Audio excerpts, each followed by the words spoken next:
सारे नारवा के लोगों को अस्सलाम वालेकुम, आदाब। सबसे पहली बात तो ये है कि नारवा जो है बहुत ही पास है हमारे बारामूला के, लेकिन आने का जो हमारा अपॉर्चुनिटी मिली वो आज ही मिली। इससे पहले भी हमने एक दो बारी कोशिश की आने की, लेकिन कुछ ना कुछ ऐसा होता रहा कि हमें अपॉर्चुनिटी नहीं मिली आप सबसे मिलने की। ब्लॉक दिवस मनाते हैं, हमारे रूरल डेवलपमेंट के जितने भी लोग हैं, चाहे वो एसीडी हो, बीडीओज हो या ग्राउंड लेवल फंक्शनरीज हो, पीआरआईज हो, मुझे लगता है कि एक्स्ट्रा एफर्ट कर रहे हैं एक तरीके से कि हम लोगों के पास जाएं और ये देखें कि जो हम स्कीमें, प्लान्स, प्रोजेक्ट्स बना रहे हैं, चाहे वो डिस्ट्रिक्ट लेवल पे बनते हैं या स्टेट लेवल पे या सेंट्रल लेवल पे बनते हैं। कि मैडम आप लोगों की वसादत से कुछ दिन पहले हमें यहाँ से बाहर पंजाब भेजा गया था एक नेशनल टूर के लिए, जिसमें हम पीआरआई हजरात ने शिरकत की थी। मैम, जब मैंने वहाँ की पंचायतें देखी तो मैंने ऐसा सोचा कि हम उन लोगों से 100 साल आगे हैं। हमारे यहाँ इतनी ज़्यादा डेवलपमेंट है जितनी पंजाब में नहीं है। किस का सेहरा अगर किसी को जाता है, हमारी डिस्ट्रिक्ट एडमिनिस्ट्रेशन, हमारे पीआरआईज को और हमारे बीडीसी और डीडीसी नारवा, इन्हीं लोगों के सिर जाता है। मैं आप सबको ही देना चाहूँगी, क्योंकि इसमें अकेले हम कुछ नहीं कर सकते थे जब तक कि लोगों का साथ ना हो, पीआरआईज का साथ ना हो, हमारे ऑफिशियल्स का, ऑफिसर्स का, सबका, क्योंकि इसमें बहुत एफर्ट लगता है। आज यहाँ का एक फंक्शन करने में मैं आपको बताऊं कि हर एक डिपार्टमेंट का एफर्ट लगता है। ये सिर्फ टाइम की बात नहीं है, ये भी है कि हमने किसी और जगह से टाइम निकाल के हमें यहाँ आना है, पब्लिक दरबार में बैठना है। और जो परमानेंट वेट लिस्ट में लिस्टेड है लेकिन उनको पीएमएवाई नहीं मिला, पहले हम उनको दें।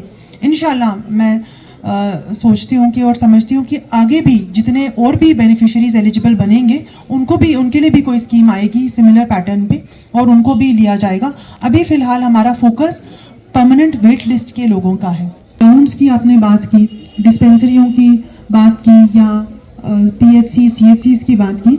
देखिए, एक चीज़ मैं आपको बताती हूँ, जो सैंक्शन स्ट्रेंथ है वो हम कोशिश करते हैं कि वो लोग वहाँ पर ज़रूर पहुँचें, टाइमली पहुँचें, और उसमें कोई भी कोताही जो है वो बर्दाश्त नहीं की जाएगी। अगर कोई टीचर या कोई डॉक्टर या कोई भी अफसर जो है वो अपने काम में किसी भी तरह की कोताही करता है तो वो सिस्टम बिल्कुल बर्दाश्त नहीं करेगा।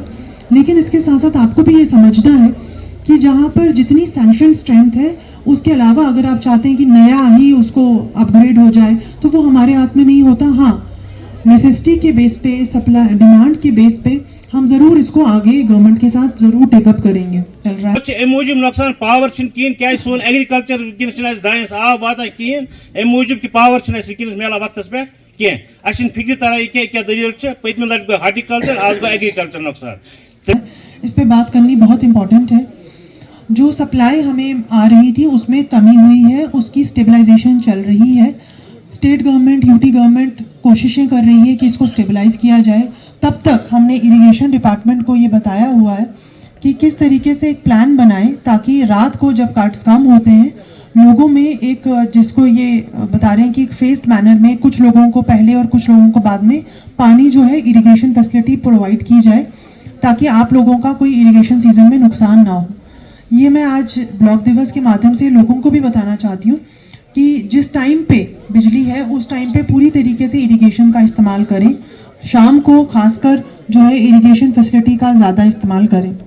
मोहतरमुल मुकाम वाजिबुल एहतराम district development commissioner doctor Sehrish Asgar ji, DDC Narwa Razia ji, chairman block development council Mir Iqbal साहब, बाकी जितने भी हमारे डिस्ट्रिक्ट ऑफिसर साहिबान, पंच, सरपंच साहिबान, मेरी तरफ से प्यार भरा सलाम। कर भी रहे, इरिगेशन वाले एरियाज में रख सकते हैं कि नहीं पीडीडी ग्रिड लेवल ओनली। जी जी जी जी जी मैम, इस टाइम मैम जो पावर कर्टेलमेंट हो रही है वो हो रही है एट 33 केवी लेवल। रोड है, इसमें इनका आधा किलोमीटर का पैच रह गया था, OCR अंडर है, उसमें एग्जिट साहब डिटेल्स बता सकते हैं। तो हमने इसके ऑलरेडी पेपर सबमिट किए हैं। बस जितनी चीज़ें टाइमली इसी जगह पे हल हो जाए वो है। उसमें से 11.5 किलोमीटर कंप्लीट हो गया है। 1 मीटर में यही वाइडनिंग की ज़रूरत है। रेवेन्यू एक्सट्रैक्ट्स हमें आज मिल गए हैं, तो हम इंडेंट बनाकर भेज देंगे। अस्सलाम वालेकुम वरहमतुल्लाह।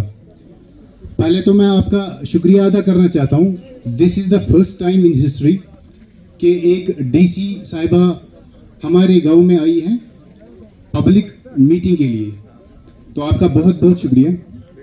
मैडम, मेरे कुछ पॉइंट्स है। तो ये जो रोड है ये बहुत ही ख़राब हालत में है।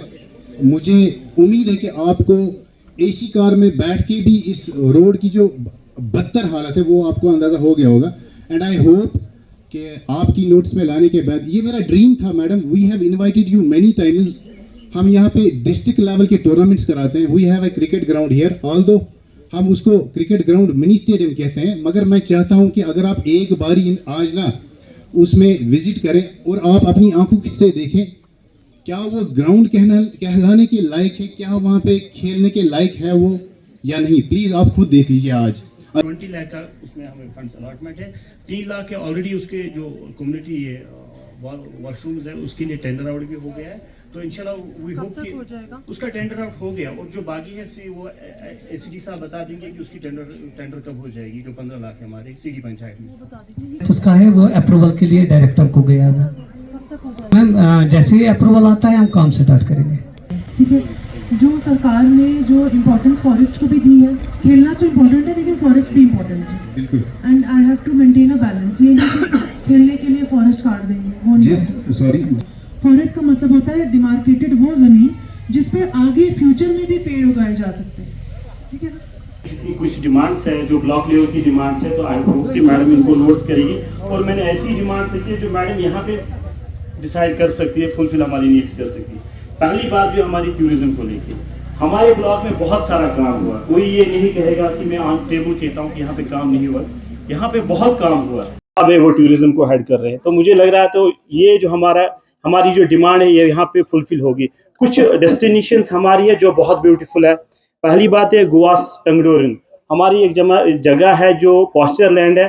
पॉस्चर लैंड भी मिल्कियत भी वहाँ पे, टूरिज्म ऐसे भी वहाँ पे लोग जाते हैं, लेकिन अगर उसकी तरफ हम थोड़ा अटेंशन देंगे तो मुझे लगता है वो बहुत अच्छी अट्रैक्टिव प्लेसेस बन सकती है। और कृष्णा ऑफ रिवर जहलम को लेके एक प्रोजेक्ट ऑलरेडी सबमिट किया है, जिसमें जो शेरी से लेके हमारा जो रिजर्वायर है, हमने वहाँ पे ये भी रिक्वेस्ट की है कि एक वाटर स्पोर्ट्स का वहाँ पे इवेंट हो जाए। जू ग्राउंड के उस साइड जो है वो एक आइलैंड भी है, उसको लेके भी रिक्वेस्ट की है कि उसको टूरिज्म डिपार्टमेंट को दिया जाए, ताकि वाटरफॉल जो नमलन का है हमारा, उसमें फॉरेस्ट डिपार्टमेंट में ऑलरेडी उन्होंने काम किया है, लेकिन मैं चाहता हूँ अगर वो टूरिज्म डिपार्टमेंट को भी दिया जाए तो वो भी एक अच्छा इक़्तिदाम होगा। ग्राउंड की मैं बात करूँगा, हमारे पास यहाँ पे फुटबॉल ग्राउंड कहीं नहीं है। वो ऑलरेडी ईदगाह है, नमाज 2 बार साल में वहाँ पे होती है, लेकिन रेस्ट ऑफ द ईयर वहाँ पे बच्चे क्रिकेट खेलते हैं। मैं चाहता हूँ कि वो जो मैगजीन ग्राउंड है वो फुटबॉल के लिए स्पेसिफिकली डेवलप किया जाए। इसमें से कुछ एरियाज जो हैं, देखिए टूरिज्म हमने वो वाला टूरिज्म नहीं करना है कि हमने कंक्रीट वहाँ पर बिल्डिंग्स बना देनी है और फिर लोगों को बोलना है आओ होटलों में रहो। टूरिज्म जो हमारा प्लान है वो ये है कि हम जो होम स्टेज हैं उसको प्रमोट करें। मतलब अगर आपके ही कुछ हम 8-10 घर ऐसे सेलेक्ट करें जिनमें आप एक कमरा अच्छे से मेंटेन करें और वॉशरूम, तो लोग आके वहाँ पर रह भी सकते हैं और सुबह का ब्रेकफास्ट, और जिसको कहते हैं बेड एंड ब्रेकफास्ट, वो आप दे सकते हैं। उससे आमदनी भी बढ़ेगी और इसमें नेचर के साथ हम कोई खिलवाड़ नहीं करना चाहते। अच्छी एरियाज़ हैं हमारे, बहुत खुश जगहें हैं और ऐसे सेहत अफजा मकाम है जहाँ लोग उधर की खूबसूरती के लिए ही आना चाहते हैं।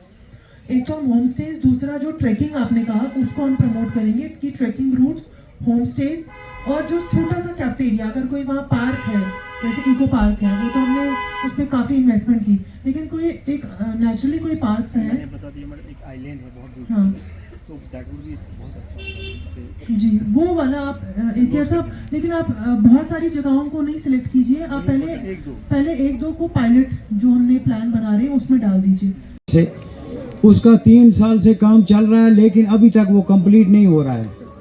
कभी आते हैं 2 दिन के लिए, उसको थोड़ा सा जेसीपी लेकर थोड़ा सा कर देते हैं, बस। Respected Deputy Commissioner Baramulla and all the dignitaries present over here, Assalamu alaikum warahmatullahi wabarakatuh।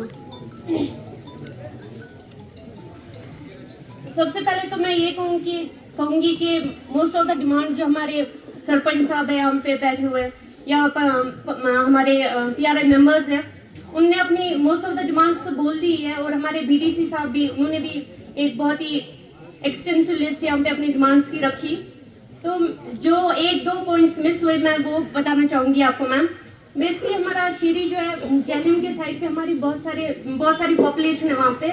तो अभी हमारे BDC साहब टूरिज्म की बात कर रहे थे, that's a good thing, tourism ठीक है, लेकिन मुझे लगता है वहाँ पे जो लोग रहते हैं पहले उनको प्रोटेक्शन फंड की ज़रूरत है। हमारे ब्लॉक में जेई की कमी है, तो उसकी वजह से हमारे एस्टिमेशन जो है, अभी ADP जो हमारा प्लान जाता है उसका एस्टिमेशन बहुत तेज़ी से नहीं हो पाता है। तो towards the end of the financial year जो हमारे पैसे होते हैं फिर लैस भी हो जाते हैं।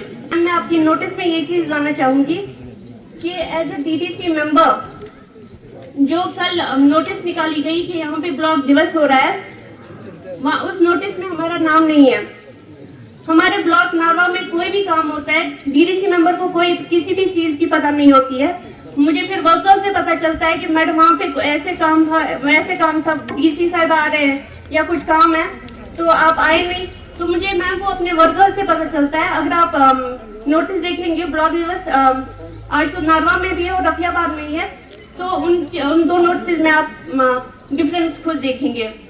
बस मैं चाहूँगी कि आप इन पॉइंट्स पे गौर करें। That's all, thank you so much. इनको क्लियर ये करना चाहता हूँ कि जो हमारे PWL परमानेंट वेट लिस्ट एक बना है जो 2017 आवास प्लस में आया है, तो उस वक्त जो सर्वे हुई है उसमें से बहुत सारे लोग पिछले साल हमने कवर किए हैं। जो आपने R&B की बात भी की, वो भी मैंने इनको टाइमलाइंस दे दी हैं कि उस पर भी ज़रूर काम होगा, इंशाल्लाह इसी सीज़न में काम होगा। और बहुत सारी ऐसी स्कीमें JJM की भी हैं जिनमें पहले टेंडर नहीं आ रहे थे और आज हमने देखा कि टेंडरिंग भी हो गई है और इंशाल्लाह हम समझते हैं कि अगले 2-3 महीनों में यहाँ पर इम्प्रूवमेंट होगी, बहुत ज़्यादा इम्प्रूवमेंट होगी और JJM के भी बहुत सारे जो काम हैं वो कंप्लीट होंगे। FRCs जो है फॉरेस्ट राइट्स, उस पर भी मैंने PRIs को बताया हुआ है कि इसकी मीटिंग ज़रूरी है। ब्लॉक लेवल पे जो ग्राम सभा करनी है पहले वो होनी चाहिए और ACR साहब और आपके जो तहसीलदार साहब हैं उनको भी हिदायत दी गई है कि ये मीटिंग करके जो फॉरेस्ट की ज़मीनों पे या जो वहाँ लोग रहते हैं उनके जो राइट्स हैं उनके बारे में हमें मीटिंग करनी पड़ती है, ताकि कोई भी ऐसा ना हो कि जिसकी FRC क्लियरेंस ना हो और फिर आगे प्रोजेक्ट्स में दिक्कतें हों। इसके अलावा जितनी भी आपकी आज हमने नोट किया, आई एम श्योर सारे ऑफिसर्स ने यहाँ नोट की हुई हैं और वो उस पर ज़रूर काम होगा। आपको मैं इस ब्लॉक दिवस के ज़रिए ये भी बताना चाहती हूँ कि स्वच्छ भारत मिशन हमारी प्रायोरिटी है। आपके स्वच्छग्राही मुझे लगता है ब्लॉक में लग चुके होंगे, उनका आपको सहयोग ज़रूर देना है, मतलब उनकी मदद ज़रूर करनी है, क्योंकि हम अक्सर देखते हैं कि लोग ऐसा सामान भी दे देते हैं घर का, किचन का वेस्ट जो उनको अपने ही घर में कंपोस्ट बनाना होता है। जब आप वो भी देते हैं तो हमारे पास ऐसी कोई जगह नहीं रहती जहाँ पर हम इनको डिस्पोज ऑफ कर सकें। तो उसमें आप प्लीज़ हमारी जो है वो सपोर्ट करें और इनको भी जो मिनिमल हमने रखा है कि 20-25 या 50 रुपए जो आपसे हम मांग रहे हैं, ताकि ये लोग आके घरों की भी सफाई करें और आपके आसपास का एरिया भी साफ रखें। ये तभी हो पाएगा अगर PRIs के साथ साथ आप लोग भी हमारे इसमें कोऑपरेट करेंगे, क्योंकि हम चाहते हैं कि हर गाँव जो है उसमें डोर टू डोर कलेक्शन भी हो, जैसे कि म्यूनसिपल एरियाज़ में होती है, और ये साफ़ सुथरे रहे, क्योंकि पोल्यूशन जो है वो बहुत ज़्यादा बढ़ रहा है और गंदगी हमारे जो गाँव में है वो बहुत ज़्यादा बढ़ रही है। इसी के साथ साथ मैं इजाज़त लेती हूँ, लेकिन ये आप सबको कहूँगी कि कोई भी हमारी प्रोग्राम होता है, कोई भी ऐसी इवेंट होता है जिसमें जैसे कि अभी होलिस्टिक डेवलपमेंट प्रोग्राम चल रहा है, तो उसमें अपने जो हमारे ऑफिसर्स हैं, चाहे वो हॉर्टिकल्चर ऑफिसर हो, एग्रीकल्चर है, एनिमल हस्बेंड्री ऑफिसर्स हैं, इनसे ज़रूर रब्ता कीजिए। बहुत सारी ऐसी स्कीमें आ रही हैं जो गवर्नमेंट चाहती है कि लोग घरों में बैठ के ही जो है कमाई कर सकें। Thank you so much.